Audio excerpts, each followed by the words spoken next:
Driven by the use of technology, it's important to secure your campaign website that includes your first and last name as soon as you decide to run for office. Here at .vote, our mission is for voters to remember your name while providing a website that is easy to remember, straightforward, and tells voters what to do. And that is to vote. Visit GoDaddy today and get a your.vote website. That's www.yourname.vote. The internet is in your favor, so use it.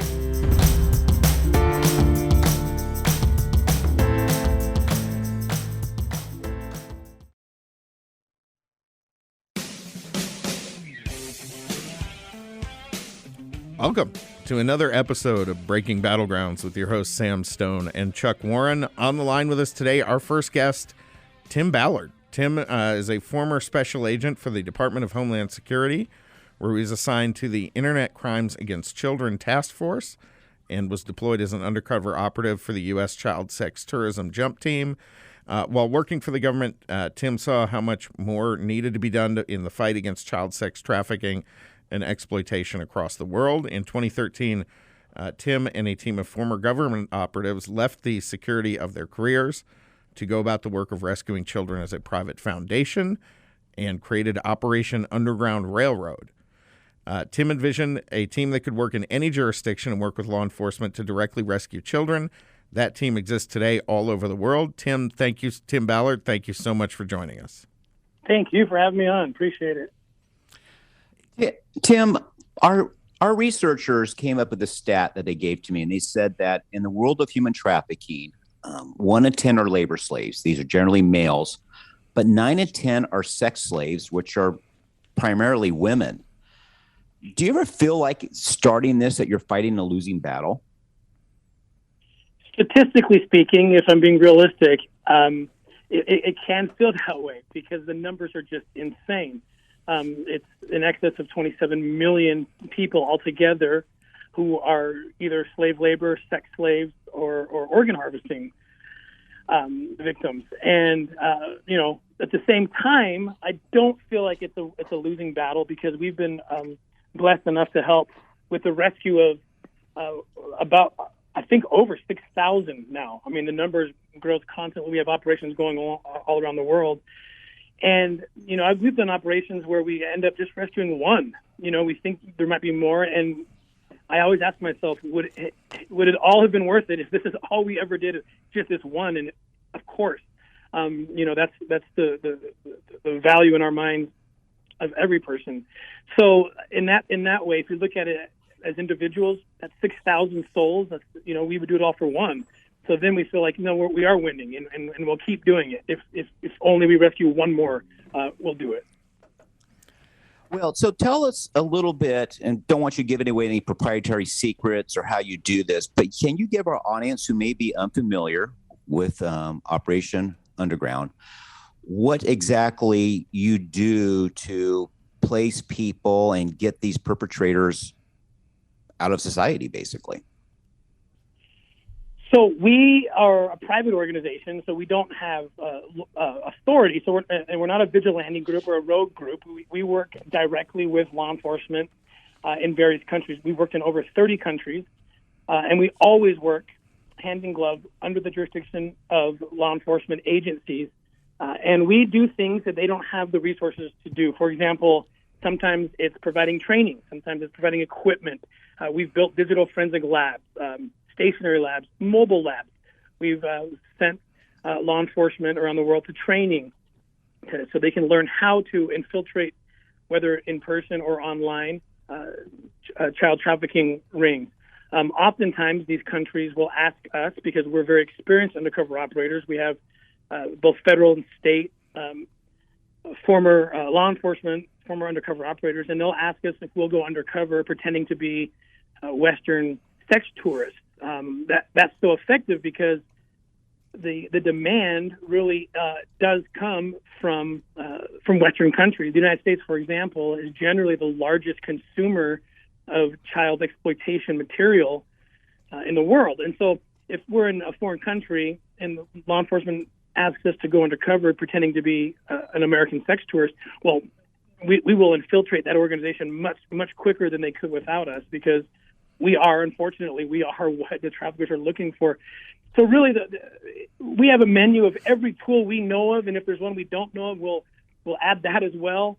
Every tool we can think of, from technology to undercover work, and we provide it to law enforcement partners, and they choose what they want, and then we deploy with them and really empower them to be able to rescue children in their regions, in their countries, long after we're gone. Tim, that's actually got to be a pretty powerful tool. Most countries, their police forces, I don't think a lot of Americans understand, are not nearly as diverse as you see here in the United States. So if you're in Asia somewhere and you show up as a Caucasian business person, there's no question in that trafficking ring's mind, you're not a law enforcement officer from that country. They let their guard down, right? That's exactly right. And, we do things and dress in ways,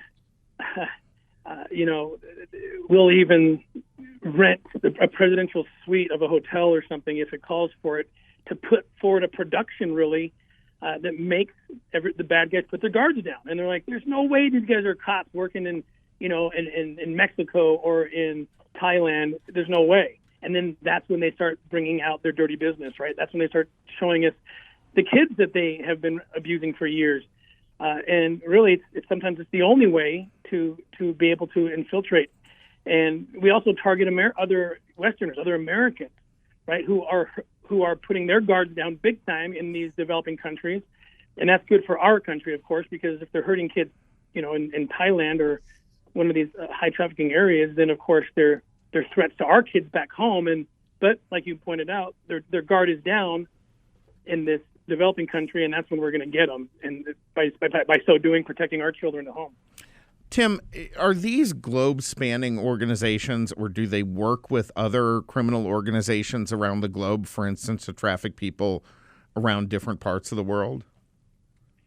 So some of the larger, kind of more organized criminal organizations, like, for example, some in Eastern Europe, we've seen some cartel groups south of the border. We do see that, but for the most part, in my experience, they're kind of cellular in nature, in structure. Because, there's even a code among thieves, right? There's a reason that Jeffrey Dahmer was killed when he refused to go into solitude, confinement. He wanted to be in the general public in prison. I mean, even bad guys, right? Criminals don't like child rapists. And that kind of explains why we sometimes see a cellular structure where they stay kind of small, because even the bad guys, right, aren't going to participate necessarily, so they try to stay small. So most of the organizations we have taken down are probably up like 3 to 5 individuals who are hurting, dozens and dozens of kids. But we have seen in like some of the bigger cartels a more organized thing. Now, if we're talking women, adult women, it's different. You're going to see that very much organized, more organized, internationally organized. We have the recruiters in one country, the traffickers in another, but when we're talking about young kids, like even prepubescent children, that's when you kind of see more of a cellular, kind of more hidden structure. Tim, when you started your organization, what tactics or how have you had to change your processes, your strategy versus when you first started out? We all start projects and we think we're going to do it this way because we write it down on a yellow pad. What have you had to change? How have you had to adapt to become more effective? As you have any organization, you get a lot of scrutiny. Has that surprised you? Tell us a little bit about that. Manage it, trying to do good, but also having a lot of eyes on you, criticisms at times, but also realizing I need to change some strategy so we're more effective and we can save more people. Sure. So a couple things come to mind. One, when I was in the government, and doing international operations or even domestic ones, our job wasn't the aftercare. And we always relied on the state that we were working in, that they would cover that. So I remember doing international operations and just leaving and just trusting, the survivors here will be taken care of. And so I went in with that mentality, thinking that as long as the host government tells us they're taking care of it, that's how I was. Well, like you pointed out, we get a lot more scrutiny, especially, we're doing something that has not really been done before on a large scale. And so we're kind of pioneers in this in this area. And of course, everyone's looking at it like, how can you privatize rescue a kid? A lot of, people are critical because they're just jealous, right? And they're just looking for something. A lot of their former employees that we had to let go of, and they're trying to, doing their jealous thing. But yeah, it puts eyes on us, because anytime you do something new, we're kind of breaking the mold. So on the aftercare side, we didn't, we get questions asked of us that I was never asked as a government agent, which is, where are the girls? Well, I can't, the state's taking care of them. I learned real quick that's not going to fly. And so, you got to be humble and realize, hey, I didn't think this through all the way.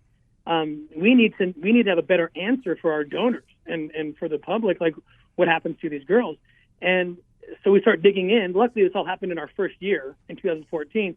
So we start digging in and realizing, in some cases, these state governments, the local governments, the host governments, will often have a really bad aftercare and like process the girls, take a statement, and then let them leave out the back door. And then who's waiting for them out in the parking lot is, traffickers. So we immediately, course corrected and created an aftercare department, which is one of our largest departments today. And we don't do operations unless we have our aftercare on the ground, and unless we have already predetermined where anyone who gets rescued will go, and they will only go to places that we have vetted out, and it's not state-run places generally, or it's a co-op with a state-run and a nonprofit, sometimes a local NGO that has specialty in aftercare.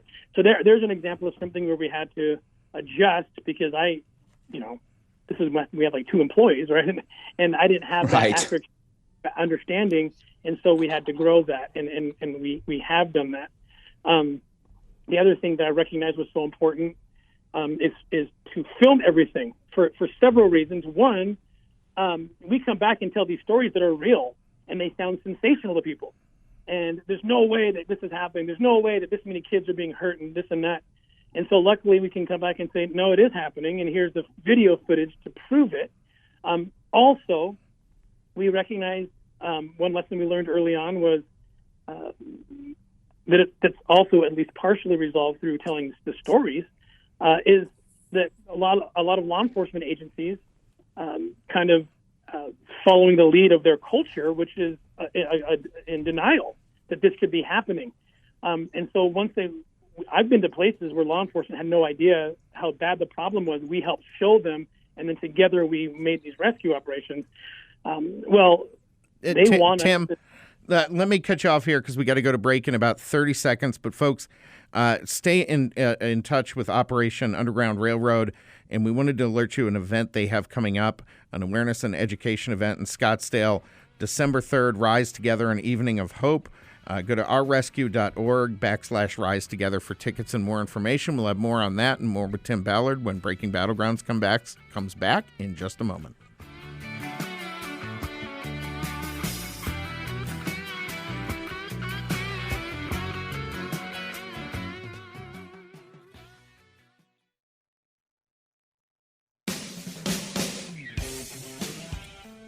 Welcome back to Breaking Battlegrounds with your host, Chuck Warren. I'm Sam Stone. Folks out there, did you know over 44 million Americans owe more than $1.71 trillion? That's $1.71 trillion in student loan debt. That's about $739 billion more than all the credit card debt in America. America's drowning. Up until Y-Refi came along, many of these people had no help and no hope. You see, Y-Refi refinances defaulted private student loans, and through their process, borrowers see meaningful FICO credit score recovery, allowing those borrowers to greatly improve their lives. If you or someone you know is drowning in private student loan debt, call my friends at Y-Refi, 888-819-9556. That's 888-819-9556. Or visit yrefi.com. That's the letter Y, REFY.com. And make sure you tell them Chuck and Sam sent you. As we continue on with Tim Ballard from Operation Underground Railroad, Chuck, I know you had a question right as we were heading into break.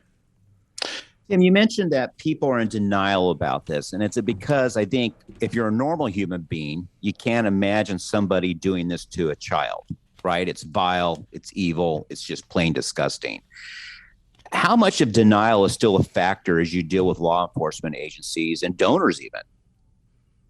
Yeah, it is a problem. It has been since I started, and I don't judge people for it. I don't blame them. I was absolutely shocked. I remember the first time back in probably 2001 or 2 when I did the first case, a child exploitation case, and I was watching these videos of prepubescent children being raped. My brain couldn't handle it. Like I locked down. I fell on my knees and vomited into a wastebasket. So I get it. Like I couldn't process it. I couldn't believe it as a human being that this could be happening, and in the volume in which it's happening, it's just beyond comprehension. So it's easier to deny it, right? It's easier to say I don't believe it. I don't want to think about it, because if I think about it, then I have to, we superimpose our own kids' faces onto the kids in the story. We can't help it. Like our children, our nieces, nephews, whatever, and it hurts so badly that we just want to walk away. And yes, we've seen that affect even law enforcement agencies that say, I don't think it's that big of a deal or that bad. And then once they see it with us, oftentimes the first case they're doing in their country is our first case, is us with them, right? So, and they ask us, can you help us? Can you tell the story? Can you videotape this operation so we can show our bosses and our people and the culture, the taxpayers, this is serious, this is real. And so you film everything, because we're trying to convert people to the truth of what's happening. Tim, when I was at the city of Phoenix, I remember one day I went down to the police department to meet with some folks, and I talked with a detective who was coming out of one of the interrogation boxes. And, he said, hey, look, I've got this guy in there. He's a school counselor. He's been abusing children. And he said, I want to throw up, but I have to go back in there and I have to try to visibly identify. I have to make this guy feel like I'm one of him. When you're on these sting operations, how hard is it for you to do that? Yeah, it's one of the most difficult parts of the job. I've been doing undercover work in this field for, probably too long. 12, 13 years. And it was a struggle to be able to get yourself to smile while these guys are showing you images of kids, sometimes as young as 9, 10 years old, and saying, hey, this is what I have available. What do you want? Or what does your boss want? If I'm pretending to be the role of like a purveyor, of the child sex party or whatever.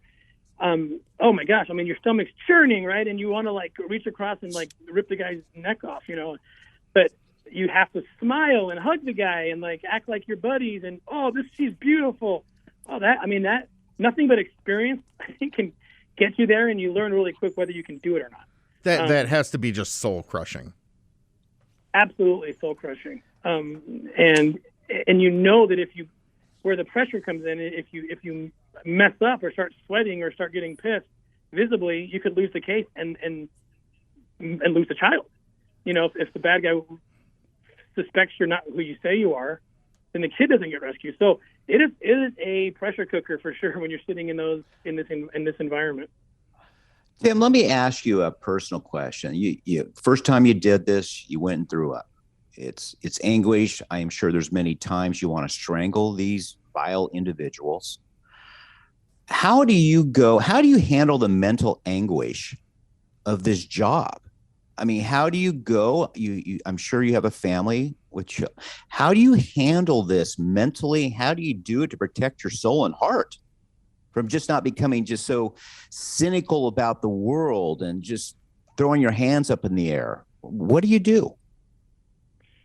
Well, I have an amazing family, amazing wife, and both of us are people of faith. If I didn't have that piece, to me, that's the healing piece. To kind of know that there's a higher power that can heal and that is happy with this job that you're doing, and you feel supported in that way, even from heaven. So there's something about that that's cleansing and healing for me. All my operators would have a different story. Some of our best ones don't even have a faith, but so that's for me what we do. We provide aftercare services for all of our operators, therapists and so forth, whatever they need. and I've also used those resources as well. But everybody finds their own healing journey about how to get through this, and mine changes all the time. I'm always trying to find new ways, because there's some things the human brain is not supposed to take in. It burns a hole in your brain, and so you've got to fight back through healing modalities, and it's a challenge. Wow.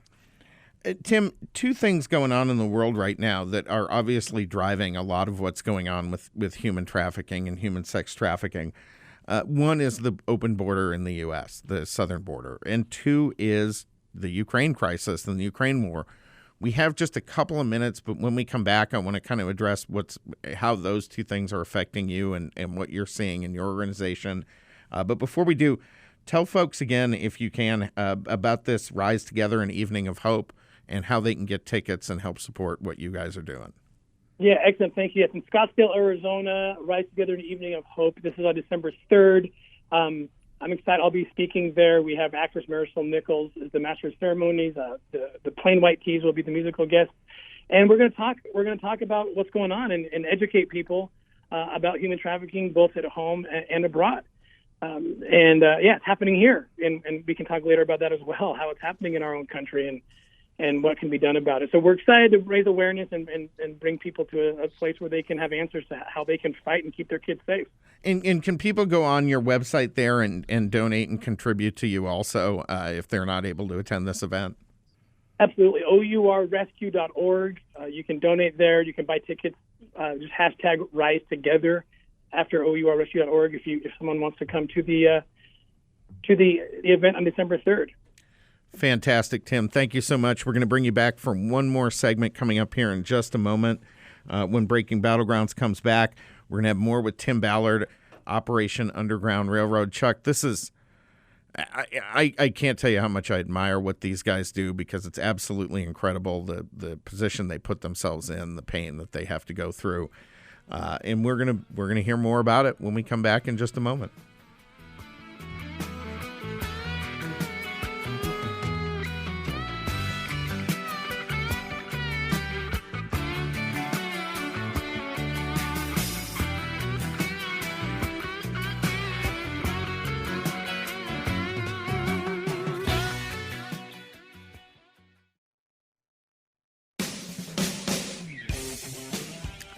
Welcome back to Breaking Battlegrounds with your hosts Chuck Warren and Sam Stone. On the line with us right now, Tim Ballard. Tim is the founder of Operation Underground Railroad. They are battling child sex trafficking and sex trafficking all over the world. Tim, when we went to break, we were talking about two things that are affecting what's going on in this horrid universe that you're dealing with. One is our open border here, and two is what's going on in Ukraine. How are those two situations affecting sex trafficking around the globe? Well, both of those are affecting it in a major way. Man, I could talk for an hour about each of those. We've actually been in Ukraine, and we actually have helped with other organizations. We pulled out over 4,000 vulnerable women and children in the war zone parts of Ukraine, and also in that process found trafficking organizations who were in there taking advantage. If this is a $150 billion a year business, you got to understand that when there's a war or a hurricane or some disaster that makes people vulnerable, that's when the traffickers come in. That's harvest time. And so we've launched into a massive operation that's gone to 3 continents, 6 countries, tracking these Ukrainian survivors or victims of human trafficking. In fact, we have a docuseries coming out soon to tell this story, and we'll be talking a lot about it with video and undercover footage on December 3rd at this event in Scottsdale for those who want to come to that. But yes, it's a huge thing, and then of course this influx of people. I worked on the border. I was on the border for 10 years as an operator, and really it got political because of this false criticism about a wall being racist or something. It was insane. It's hurt so many kids. This is never a partisan issue. The Democrats built as much of the wall as Republicans did, and it was always a good thing for us because we know that saves kids. Right? It's an obvious concept. You drive traffic to the ports of entry where there's trained people to identify drugs, and in our case, more importantly, children who are being brought into this high demand. I mean, this is the highest demand in the world. So people, of course, traffickers, the United States is number 3 or in the top 3 for countries of destination for human trafficking. So a wall, just like Disneyland or Magic Mountain can tell you, keeps people safe. The fact that it got politicized in a way that the construction of that thing got hurt. I mean, we helped a girl once who she was being raped in New York City. We guessed 60,000 times as a child. She was brought through. Oh my gosh! Was trafficked through a borderless, part of the. She was kidnapped in Mexico and brought through a wall-less section of the border. It was so easy. And I remember talking to her, like, if there had been a wall, if I had one last chance to reach out and yell to an officer in the United States who I know would have helped me. In the end, her case was prosecuted well. The bad guys got caught. But after how much hurt she had to go through, she said, I know U.S. officers are good. This little Hispanic girl, and she said, if I had a chance, I didn't have a chance because there wasn't a wall for me. It's wow. Insanity. And so I've written a lot about this and done op-eds on it. And instead, we have the opposite thing going on where, there's this horrible thing called the Flores settlement. It was intended to be a good thing, I guess, but the idea is when unaccompanied minors come through the port of entry, they have to be released within 72 hours. So smugglers who can become traffickers real fast take advantage of this. We know this is happening where they're taking children from Central America, kidnapping them, and coupling them with a client who wants to cross into the United States and just say, hey, call this kid your child, this is your mom and dad. And to no fault of our officers at the border, they have to let them in. And they all get released. I had a Border Patrol officer tell me that when the controversy came up about, I think it was like 30,000 kids that had come into this country, been released and been lost by the system, their take was those are 30,000 sex trafficking victims. 100%. That's exactly what's happening. They're taking advantage of these horrible policies that you let them right in. If you look at the DHS numbers, it's so frightening. There's like hundreds, sometimes thousands, depending on the month, of unaccompanied minors in the care of the U.S. government who are between the ages of 0 and like 4 years old. So what is going on? How did an unaccompanied minor become that young? Because when you send that kid across and they go and they're sitting in the waiting and they're overwhelmed, right, with the amount of people that are coming across, it's literally it's easier to get a kid out of the custody of the U.S. government at the border than it is to adopt a cat from a shelter. Now, imagine if a child was found in New York City, right? And you know what would be required for someone making a claim on that kid to release that kid? Background check, DNA test. Those kids on the border get nothing. They just, you sign this paper and promise me that you're the guardian. Wow. And Tim, I apologize. I have to cut you off. We have to go to break here. Really appreciate you joining us. We'd love to have you back on again. Folks, go to www.ourrescue.org/rise together. Get tickets to their Scottsdale event and keep up with everything Tim Ballard and Operation Underground are doing.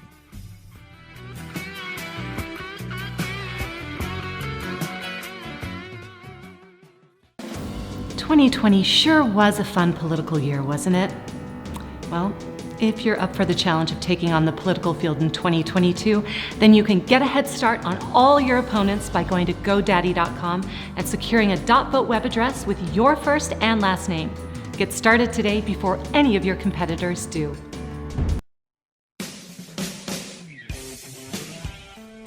All right, welcome back to Breaking Battlegrounds with your hosts Sam Stone and Chuck Warren. On the line with us now, our second guests of the day, Lance and Marcee Foster. Lance, born in Tempe, Arizona, in a family of 6 children, lived to play sports. Dad insisted on teaching him everything about computers. It was a smart dad. That skill would eventually launch his own business, AZ Comp Technologies. Quickly grew into a very successful business, over 35 employees, #1 company in its market niche for over 20 years. Marcee, born in Houston, Texas, grew up in Nashville in a family of 8. Also, obviously, has done a ton of work in humanitarian work, and they have now come together to found a organization called Reach Humanity. Reach, Revive, Educate, Awaken, Connect Humanity. They have always had a passion for this humanitarian work, taken their family to the far corners of the world serving for their dream of starting a nonprofit to provide humanitarian aid to those most in need. And right now, they're making that dream come true. They are in Poland assisting Ukrainian refugees. So, Lance and Marcee, thank you for joining us. Really appreciate having you on the program today. Thank you. Happy to be here. So, Lance, is this the craziest thing you've done since you burnt your house down at 3 years old? Yeah, that would be that's up there. Sure. How did you as partners make this decision? Say, there's this crisis. There's people who talk about helping, but we're going to be doers.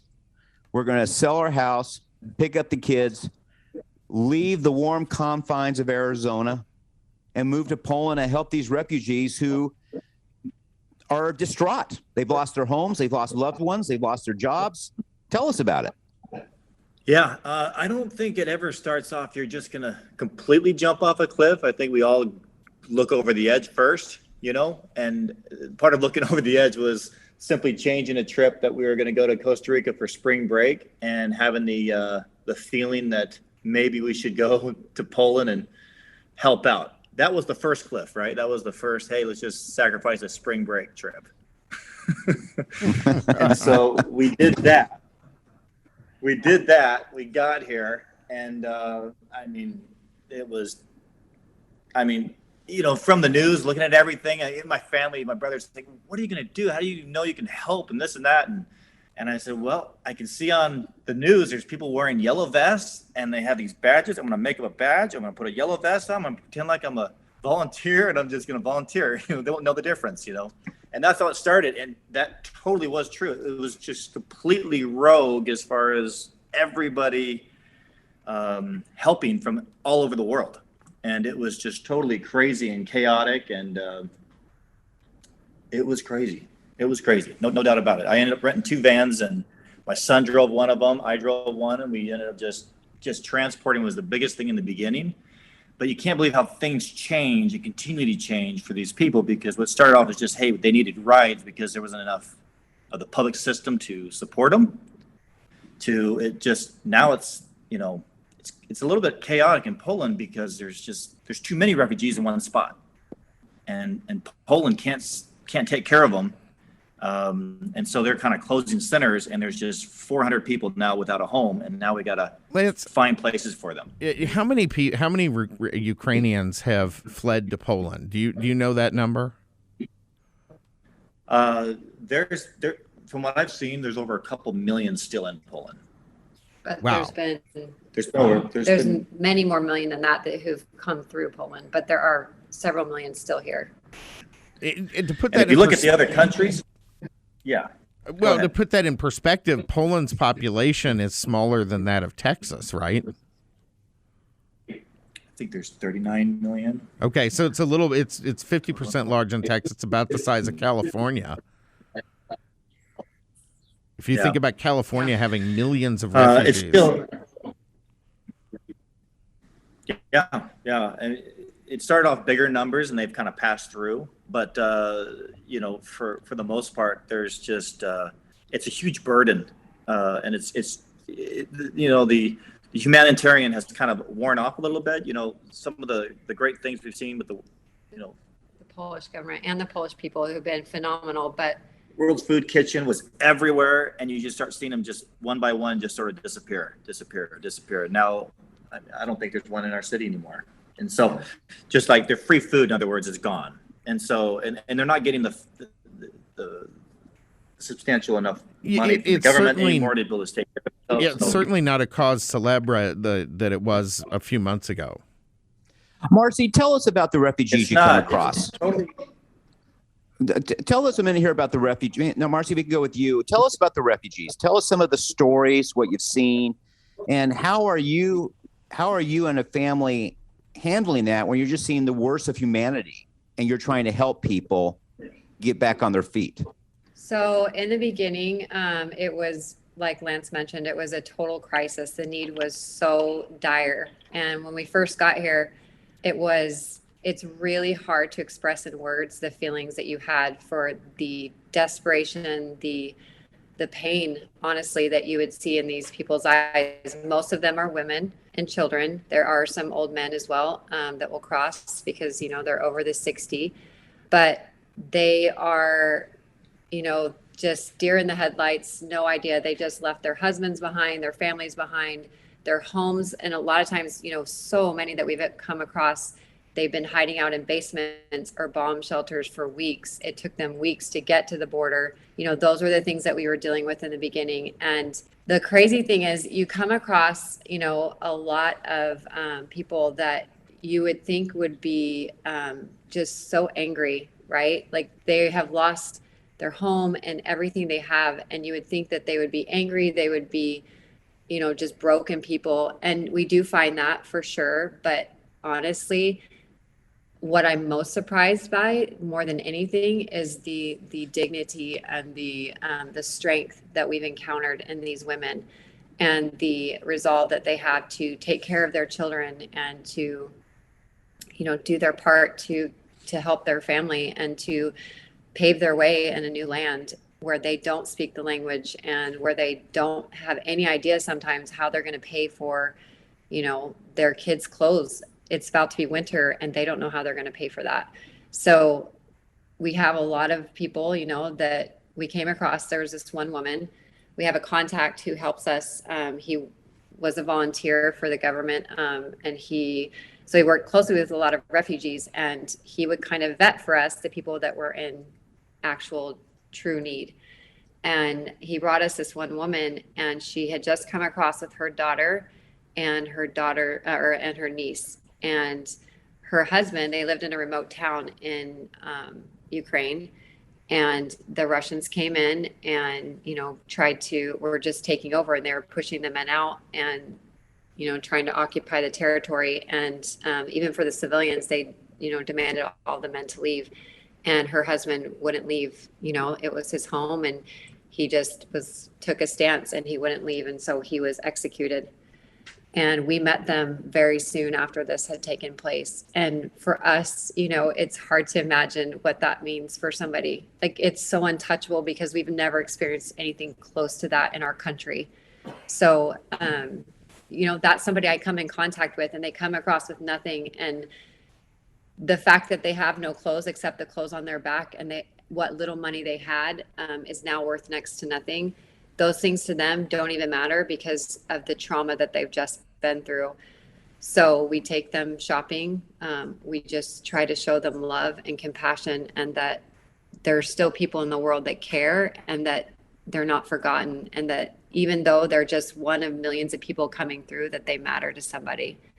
And that's kind of what we try to do for people is help them understand that there's people that care. And we try to convey to them all the support that we're getting from back home of people donating and people praying for them. And that's kind of what we try to convey to them, besides just helping them with things that they need to survive. And you'd be amazed how many will say no after, hey, here's one outfit. Let's get you one more. Oh, no. Give that to somebody else that needs it. I mean, that is so common. They aren't takers or, they're just take what they need, but help someone else. Are you guys then coordinating with other groups to help them, continue on if they're trying to get to other countries or if they're moving on past Poland? Or how does that work for these folks? A lot of times they come, especially in the beginning, a lot of the beginning people came already with a plan. That's why they left so early. They had a place to go. They had family or friends, some kind of contact in another country. And so we just kind of helped the transition of getting them through to that next destination. But what we're dealing with a lot now is people not having a destination. And we do have contacts that have contacts in other countries. And so we will, if they want to move to another country, we help facilitate that. But a lot of the times now they don't want to go. For them, Poland is close enough to home. And Polish is actually, the Polish language is somewhat similar to Ukrainian. And so they can understand about 30 to 50% of what's being said in Poland. So it's at least familiar and more doable for them. So even though the living circumstances are not great here, a lot of them are choosing to stay in Poland. But as the war wears on, we're seeing more and more willing to now go. Yeah, we're trying to encourage that because, Germany has, a fraction of what we have here. UK, same thing, like all these other countries, they have a fraction of what Poland has shouldered. So we do try to help them, encourage them to move on, but it's scary for them. That's got to be really tough. And is the reality setting in for these folks that this war is not going to end anytime soon? That this isn't over this year or maybe next year? Yes, and it's one of two things we've actually experienced. Like right now, Ukraine just had some small victories, and so we actually had a little surge of people going back into Ukraine because they're exhausted. They're so tired of this life, and they're so tired of living as a refugee, and they know what they're going back to isn't necessarily safe, and it's not the smartest choice, but they just are done. They can't do it anymore. So we have that group of people, and then we have the other people that have finally resigned themselves. Yeah, this isn't going to end anytime soon, and I need to look for a better option than what I have here. And then they're more open to moving on. That's got to be rough. What percentage of them are coming out that you're seeing who have children in tow? I would say majority. Yeah, majority for sure. Every now and then you'll see some elderly women, but the most common grouping that you'll see is a grandmother, her daughter, and then a mother, and then so 3 generations: grandmother, mother, and children. And sometimes 4. I sent some to Ireland that had 4 generations, which is pretty amazing. All women, children. How are the children handling? We have only about 2 minutes left before we've got to go to break. But how are the children handling this psychologically? What is the impact on them? I would say the young children seem to be, they're a lot more resilient. They don't fully understand, obviously, the implications of everything that's happening. And so. But it's the teenagers, you can see it. Yes, the teenagers it's really hard for them. And the light in their eyes is definitely dark right now. They've seen a lot, they've experienced a lot. And especially for the boys and, even the girls, they've left behind dad, and they're now having to be more of an adult and help their mom. And well, Marcee and Lance, we have 1 minute left. Can you quickly tell people how they can help financially or send clothing, or what can they do to help you as you've gone and made the sacrifice? Probably one of the biggest things, is on Reach Humanity's website. We have a place where you can donate money and everything else. Anything you do, it goes to anything we do for them. Suitcases to clothing to laptops for school right now. School's been a big thing. Medications, startups. Clothing, all of it. We do medications daily for them. And so all that stuff needs money. And then the last thing would be, if you're interested in sponsoring in America or any other country, let us know. We have plenty of people that we can arrange to help. Thank you. Thank you, Lance. Thank you.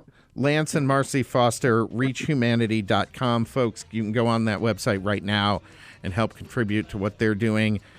Fantastic work. Thank you, Lance and Marcee. Breaking Battlegrounds will be back on the air next week, but stay tuned for the podcast segment.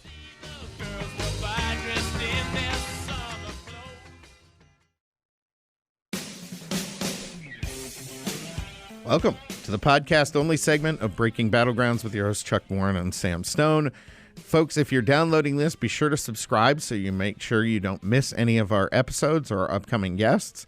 And we're going to be talking a little bit more here about Martha's Vineyard, about some money matters. And speaking of money matters, are you saving for retirement? What if you could invest in a secure and collateralized portfolio, earn exceptional fixed returns, and actually help other people while you're doing it? It's better than most of what people do in the market these days, folks. What if you could do well by doing good? Did you know why refi investors receive a fixed, no-load interest rate of up to 10.25%? 10.25%. That's pretty darn good. Just log on to investyrefy.com. That's invest, the letter Y, refy.com, or call 855-316-3087. Y-Refi is local. You can visit them. I did, and you have my word. You will not get a sales pitch. Y-Refi is in the business of helping people that others won't. Just ask them for some of their many investor testimonials. You will see both flexibility with your investment and a high fixed rate of return. Just log on to investyrefy.com or call 855-316-3087 and make sure you tell them Chuck and Sam sent you. Chuck, homeowners could be using some of that Y-Refi interest rate right now because they are getting eaten up. Well, it's today, the average rate on a 30-year fixed mortgage hit 6.02%. That's up from 5.89% last week and 2.86% a year ago. Now, let's talk about what that means, okay? So if a borrower who buys a $500,000 house with a 20% down payment, which most people don't do, but has a 20% down payment at a rate of 2.8% last year, they were expected to pay about $200,000 interest over a 30-year loan for their $400,000 loan because of the 20% down. With 6.02% now, they will pay $465,000 in interest. Wow. Think about that. Wow. That is double. That is double. I mean, that's money can be put in retirement. It's money can be invested, money go for kids' education. This is what Joe Biden's inflation means. And people can say all they want. Yes, there's supply chain issues. Yes, there's a war in Russia. But there's only one person spending like a drunk sailor. There's only one person who has not made us energy independent anymore. There's just so much going on. And that is what he's done. He has taken $250,000 plus out of working Americans' budgets over the next 3 years, well, 30 years. That's on top of the now about $6,800 a year that the average family is paying in increased food and fuel costs. Oh, yeah. No, it is. They will not call it this, and their press allies won't, but this is the largest tax increase probably in history right now. Oh, absolutely. I mean, look, you're talking for an average family over $500 per month just in additional food and fuel costs. That is unbelievable pain for most people. And, that means home sales are going to stall. Realtor.com says home touring activity is down 14% since the beginning of the year. It's not good. And this has real financial ramifications for a lot of families. And I don't see Washington giving two hoots about this. Well, they're certainly not slowing their spending at all. I mean, this ridiculously named Inflation Reduction Act has nothing to do with reducing inflation. It's printing more money, which is going to make the problem worse. I mean, it's the opposite of what they're claiming. It's horrible. Let's talk about a couple of little interesting tidbits from this week, and then I want to talk a little bit about Martha's Vineyard, and we can. I've been having fun with Martha's Vineyard. For I the know last you couple have. of days. So for those of you who follow the media, Nielsen Streaming has come out, and people stream more now than they do cable. 34.8% stream. 34.4% do cable, and 21.6% do broadcast. We have reached the point now where more people stream than view cable. And pretty soon, I think it will be more streaming than cable and broadcast combined. Wouldn't you think that's true, Sam? Oh, I think that's within a couple of years. I mean, you're looking at it may happen quicker, Sam, if it wasn't for inflation. Because you may have a lot of people say, I'm not going to go buy XYZ right now. But my favorite stat of the week, the best one of all, is when Kanye West terminated his partnership with Gap. Gap's stock dropped 4%. That's all the power you need to know about Kanye West. 4%. Okay, that's astounding. That is really astounding. Did Kmart drop that much when they sent Martha to jail? No. I mean, that just shows you the power of celebrity, right? So while that just blows our mind, let's talk about something that really blows our mind. The liberal hypocrisy 50 on Martha's Vineyard. 50 people. Yeah. 50 people in Martha's Vineyard, and it caused a whole community and a self-righteous group of Americans to wail and gnash their teeth at the cruelty of the governors. And how long did those poor 50 people stay in Martha's Vineyard? Not even a day. They already shipped them off to a National Guard camp. This is the most ridiculous thing. And first, for folks who didn't realize, Martha's Vineyard, the town of Martha's Vineyard, passed a sanctuary law. Right? A couple of years ago, they went out and passed a sanctuary law. We've seen how much now their sanctuary means. I mean, come on. Okay, liberals. You clearly don't want them in your beach houses, but is there anywhere in America with more spare bedrooms per capita than Martha's Vineyard? I don't know. It's just, you and I talked about this. Liberal compassion is really the greatest oxymoron in the world. Well, liberal compassion consists of telling other people at gunpoint to give up their money and help people. By the way, this is not the first time Martha's Vineyard has been the key hypocrites of America. They've also pushed hard against wood farms. They've stopped them from going there. This is a city that says we're a sanctuary city. We're climate warming is going to kill us immigrants. All. Green New Dealing, and we don't want to. Once it really comes and it's reality for us, we don't want to bother with it. The hypocrisy of this whole thing. I mean, you're talking about, you add up all the people that Governor Abbott and Governor DeSantis have bused to California, to New York, to Washington, now to Martha's Vineyard. You add them all up, that still does not equate to one bad day in Del Rio, Texas. And they're saying that it's a political stunt, and it is. Yeah. I mean, it truly is a political stunt. You and I aren't going to argue otherwise. The problem is they're taking the bait. No, it's an effective one. They really could have shown these red state governors that they are as awful as they claim them to be. However, they are just showing what hypocrites they are. That the fact that they shipped these 50 people off in 24 hours is simply amazing. Well, it's very clear now that Democrats across this country want illegal immigrants to come here and vote Democrat. They just don't want them here the rest of the time. Exactly. So, folks, I loved our guest today. And, when you go and you think the world is falling apart and there's lots of evil happening, there's lots of trusted institutions who are no longer to be trusted. We interviewed a couple who picked up their family from Arizona and moved to Poland because that's the right thing to do. They're making a sacrifice.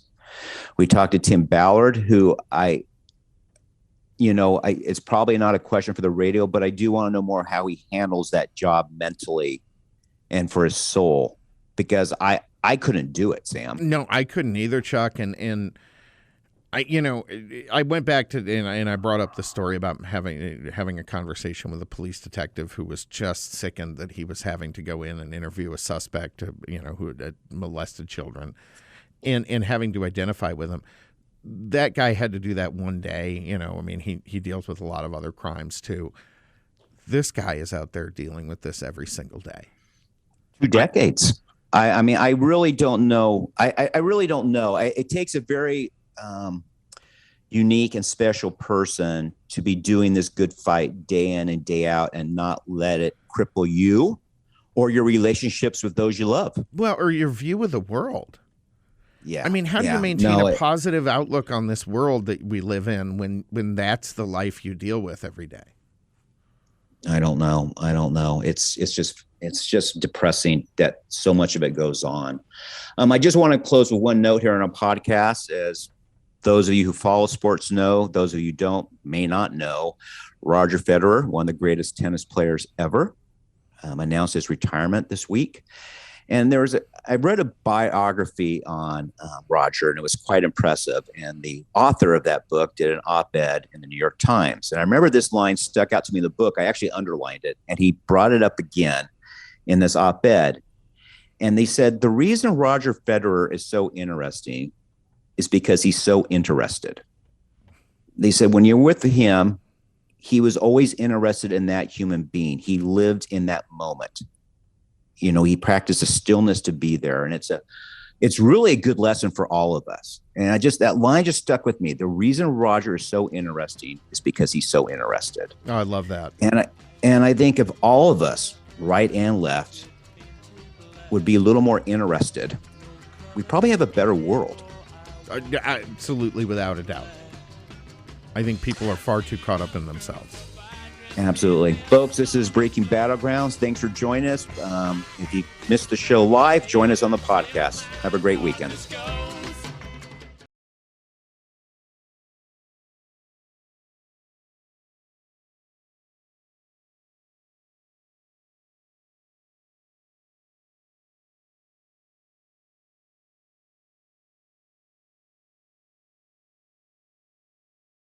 Running for office? You need a campaign website. Introducing the web address of the democratic process, .vote. So how do you purchase your .vote website? Visit www.yourname.vote. Type your website name, example www.johnsmith.vote. It's available. Add your web address to your cart and check out.